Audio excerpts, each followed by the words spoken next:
భరోసాగా ఉంటామనే నమ్మకంతో ప్రజలు ఓట్లు వేశారని రాష్ట్ర ముఖ్యమంత్రి నారా చంద్రబాబు నాయుడు అన్నారు. గత ప్రభుత్వంలో జరిగిన అవినీతిని ప్రజలకు వివరించేందుకు ఆయా డిపార్ట్మెంట్లలో జరిగిన అవినీతిని శ్వేతపత్రాల రూపంలో విడుదల చేస్తున్నట్లు ముఖ్యమంత్రి చంద్రబాబు నాయుడు తెలిపారు. బుధవారం మద్యం అక్రమాలపై చంద్రబాబు అసెంబ్లీలో శ్వేతపత్రం విడుదల చేశారు. మద్యం అక్రమాలలో వాసుదేవరెడ్డి పాత్రపై పలు సంచలన విషయాలు వెలుగులోకి వచ్చాయి. ఏపీ బ్యావరైజేషన్ కార్పొరేషన్ ఎండీతో పాటు డిస్టిలరీ కమిషనర్ గాను వాసుదేవరెడ్డికే జగన్ ప్రభుత్వం బాధ్యతలు కట్టబెట్టిందన్నారు. ఎక్సైజ్ శాఖ ప్రత్యేక ప్రధాన కార్యదర్శి కమిషనర్లకు ఫైళ్లు పంపకుండా నిర్ణయాలు తీసుకునేలా వాసుదేవరెడ్డికి జగన్ ప్రభుత్వం కీలక అధికారాలు ఇచ్చిందన్నారు. ఒక రకమైన బ్రాండ్ మద్యాన్ని తెలంగాణ కంటే అధిక ధర పెట్టి ఏపీలో కొనుగోలు చేస్తున్నట్టు విచారణలో వెల్లడైందన్నారు. 2014-2019 మధ్యంలో తక్కువ రేటు ఉన్న మద్యం బ్రాండ్లు 32 అందుబాటులో ఉంటే వాటిని 2 బ్రాండ్లకు కుదించిన అధిక రేట్లకు జగన్ ప్రభుత్వం విక్రయించిందన్నారు. కొన్ని ప్రీమియం బ్రాండ్ల పేర్ల తరహాలోనే పేర్లు పెట్టే జే బ్రాండ్ల మద్యం ఉత్పత్తి విక్రయాలు చేశారని తెలిపారు. జే బ్రాండ్ మద్యానికి అధిక ధరలు పెట్టి విక్రయించి జగన్ సర్కారు సొమ్ము చేసుకుందన్నారు. అంతేకాకుండా మద్యం నుంచి భవిష్యత్తు నుంచి వచ్చే ఆదాయాన్ని కూడా జగన్ ప్రభుత్వం తాకట్టు పెట్టిందన్నారు. అప్పులు చెల్లింపుల నిమిత్తం మద్యం ఆదాయాన్ని ఏపీ స్టేట్ డెవలప్మెంట్ కార్పొరేషన్ కు 14,276 కోట్లు మళ్లించిన ఘనత జగన్మోహన్ రెడ్డికే చెందిందని తెలియజేశారు. ఆంధ్రప్రదేశ్ స్పెసిఫిక్ గా కొన్ని అనౌన్స్ చేశారు. దానికి మనందరం కూడా హర్షాన్ని ఆనందాన్ని వ్యక్తం చేశాం. అయితే ఆ దిశ ఈరోజు మనందరం కూర్చొని ఆలోచించుకోవాల్సింది. కేంద్రం ఇచ్చిన ఇంకొక విధంగా మనం మేనేజ్ చేసిన అది తాత్కాలికంగా వెసులుబాటు అవుతుంది. మనం కష్టపడి సంపాదించుకుంటే తద్వారా వ్యవస్థలన్నీ మెరుగుపరిచి ఆదాయాన్ని పెంచుకోగలిగితే అది శాశ్వతంగా వెసులుబాటు వస్తుంది. గడిచిన 5 సంవత్సరాలు ఈ రాష్ట్రంలో ఏం జరిగింది, దీనివల్ల ఎంత నష్టం జరిగింది, ఎంత కోలుకోని దెబ్బతిన్నామో ఎప్పటికప్పుడు అందరికీ తెలియజేయాలనే ఉద్దేశంతోనే ఇప్పటికే పోలవరం పైన ఒక శ్వేతపత్రం, అమరావతి విధ్వంసం పైన ఒక శ్వేతపత్రం, విద్యుత్ శక్తి పైన ఇంకొక వైట్ పేపర్, మొత్తం సహజ వనరులు ఇసుక లేకపోతే భూగర్భ ఖనిజ సంపద భూములు ఏ విధంగా దోపిడీ అయినాయో దానిపైన కూడా ఒక వైట్ పేపర్ పబ్లిసైజ్ చేశాం. ఈ వైట్ పేపర్స్ అన్ని పబ్లిసైజ్ చేయడంలో ముఖ్యమైన ఉద్దేశం ఈ రాష్ట్ర సభ శాసనసభ ప్రజలకు జవాబుదారీతనంగా ఉండాలి. పరిపాలన అనేది ప్రజల కోసం చేయాలి. ఒక పక్క సంక్షేమం, ఒక పక్క అభివృద్ధి సమతుల్యంతో ఎప్పటికప్పుడు బేరీ చేసుకుంటూ సంపద సృష్టించే విధంగా ముందుకు పోవాల్సిన అవసరం ఉంది. కానీ 5 ఏళ్లలో జరిగిన పని మనం చూస్తే 25 సంవత్సరాలు కూడా కోలుకోలేని దెబ్బ తగిలే పరిస్థితి వచ్చింది. ప్రజల ఆకాంక్షలకు అనుగుణంగా సంక్షేమ పాలన అందిస్తామని రాష్ట్ర ముఖ్యమంత్రి నారా చంద్రబాబు నాయుడు అన్నారు. రాష్ట్రంలో జగన్మోహన్ రెడ్డి పాలనా కాలం ఒక కేస్ స్టడీ అని ముఖ్యమంత్రి నారా చంద్రబాబు నాయుడు అన్నారు. అసెంబ్లీ సమావేశాల్లో ఆయన మాట్లాడుతూ జగన్మోహన్ రెడ్డి పాలనా కాలంలో వ్యవస్థలన్నీ నిర్వీర్యమైపోయాయన్నారు. అవినీతి, అరాచకం, దోపిడీలతో రాష్ట్రాన్ని అన్ని విధాలా దోచుకున్నారని చెప్పారు.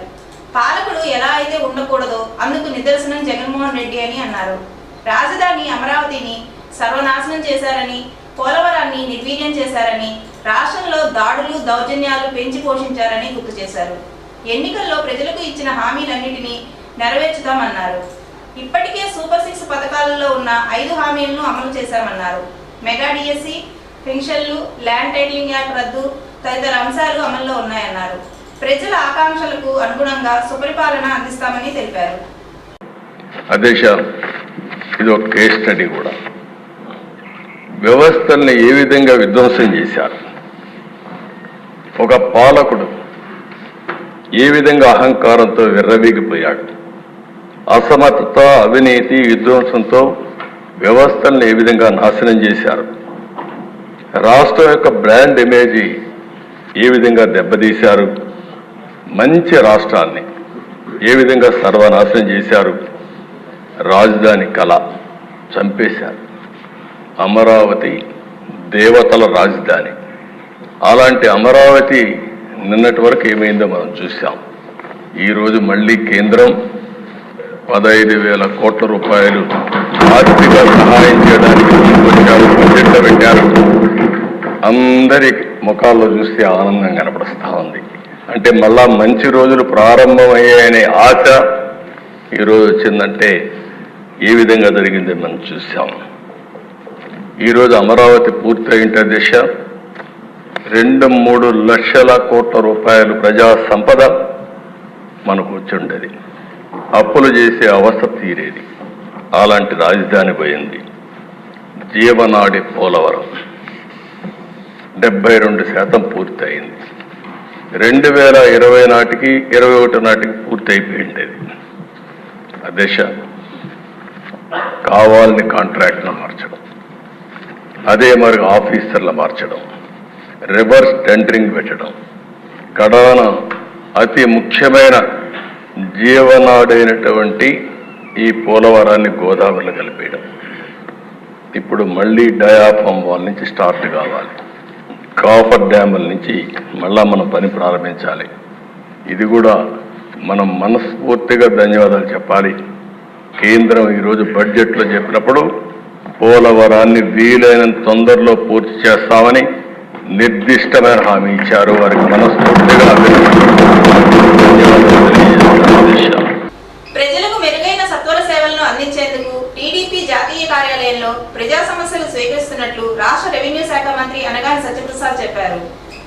ప్రజల సమస్యలను ప్రత్యేక దృష్టితో పరిష్కరించేందుకు టీడీపీ జాతీయ కార్యాలయంలో ముఖ్యమంత్రి చంద్రబాబు సూచనల మేరకు ప్రజా దర్బార్ నిర్వహిస్తున్నట్లు రెవెన్యూ శాఖ మంత్రి అనగాని సత్యప్రసాద్ చెప్పారు. ప్రజా సమస్యల పరిష్కార వేదికకు వస్తున్న అర్జీలపై ప్రత్యేక దృష్టితో సమస్యలను త్వరగా పరిష్కరించే విధంగా చర్యలు తీసుకుంటున్నట్లు తెలిపారు.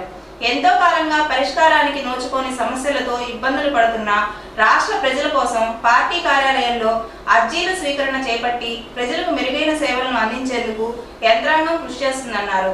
ఈ మేరకు అర్జీలు ఇచ్చేందుకు వచ్చిన బాధితుల నుండి అర్జీలను స్వీకరించారు. ప్రజలకు సుపరిపాలన అందించేందుకు కూటమి ప్రభుత్వం ఏర్పడిందని తెలిపారు. సమస్యలు ఏమున్నా అధికారులు, నాయకులు దృష్టికి తీసుకొని వస్తే చట్టపరమైన పరిష్కారం అందజేస్తామని హామీ ఇచ్చారు.